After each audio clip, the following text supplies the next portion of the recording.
আমাদের বাড়ির বড় মা পুজো দিচ্ছে, দেখো।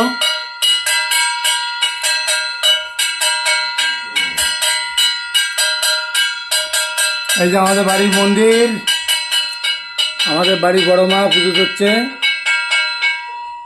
মা গো একটু তাকাও, মা বড় মা একটু তাকাও। না মা, বড় মা একটু তাকাও, একটু তাকাও, একটু তাকাও, এদিকে তাকাও।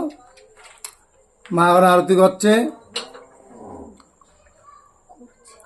সত্যি আমার মা যদি এই বাড়ি না থাকে তা কী করে হবে তাই চিন্তা করছি। চলে যাবে, আর কয়েক মাস পরে আমার মার বিয়ে হয়ে যাবে। তা আমার এই মা কালীর সেবা যত্ন কে করবে তাই চিন্তা করছি আমরা। আমার একটু তাকাও মা, ওই তো আমাদের বাড়ি বড় মা, দেখেছো? কি করবো তাই দুঃখে সবাই কষ্টে আছে এখন।